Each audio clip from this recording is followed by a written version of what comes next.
Vi que algo se arrastraba sobre el suelo.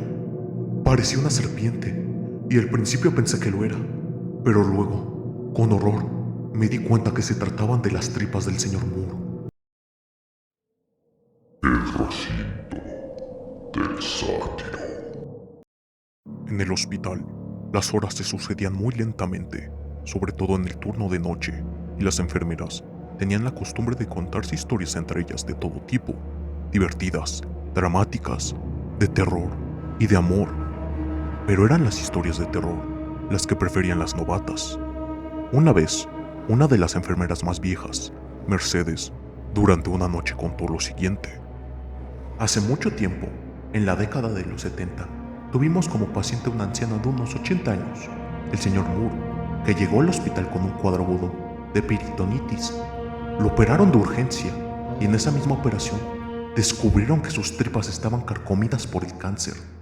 Los doctores cerraron la herida y luego le pusieron en la sala del pabellón 3, donde generalmente van a parar los pacientes que ya no tienen más remedio.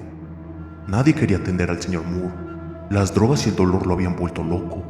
Era muy agresivo y mordió en varias ocasiones a las enfermeras más distraídas. Lo ataban a la cama, pero aún así, trataba de mordernos si nos acercábamos demasiado.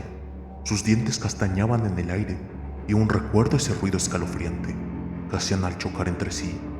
Tic, tic, tic.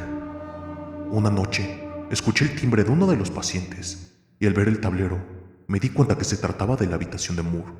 Como yo era la más nueva, generalmente me mandaban a mí, por lo que no tuve más remedio que ir a ver qué pasaba. Pero cuando llegué a la habitación, me encontré con una sorpresa. La cama de Moore estaba vacía y había sangre en el centro de las sábanas. Mucha sangre. El paciente que compartía la habitación con él era quien había apretado el timbre para alertarnos. Salí de la habitación para buscarlo y de repente me sentí embargada por un terror inexplicable que me sacudió de pies a cabeza. Ustedes saben que el pabellón 3 es un lugar de por sí tétrico.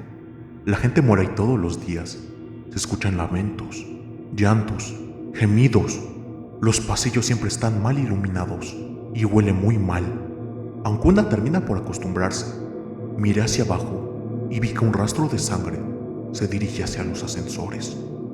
Seguí el rastro con la mirada y al llegar al extremo del pasillo, donde hay una curva, vi que algo se arrastraba sobre el suelo. Parecía una serpiente y al principio pensé que lo era, pero luego, con horror, me di cuenta que se trataban de las tripas del señor Moore. Se le había abierto la herida y arrastraba las tripas con una horrible cola de unos 10 metros de longitud. Se tambaleaba en dirección a la puerta abierta del ascensor, con aquella asquerosidad siguiéndolo. Corrí hacia él y resbalé en la sangre del piso. Y creo que fue una suerte, porque cuando el señor Moore se metió al ascensor, se dio media vuelta y me sonrió. Fue la sonrisa más maligna y demencial que vi en mi vida.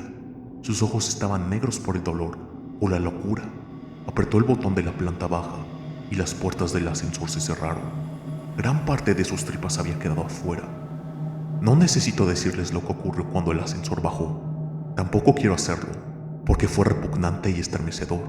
Incluso los médicos más experimentados vomitaban al ver el interior del ascensor. Pero el horror no terminó allí. Al cabo de una semana de haber muerto el señor Moore, una enfermera dijo haber visto a un anciano caminando por el pasillo del pabellón 3, con las tripas siguiéndolo, como un rabo. La enfermera renunció algunos días después y el mito del fantasma del señor Moore quedó, aunque nadie volvió a verlo. Apenas la enfermera Mercedes terminó de contar esto, una de las novatas señaló con cara de espanto hacia el pasillo.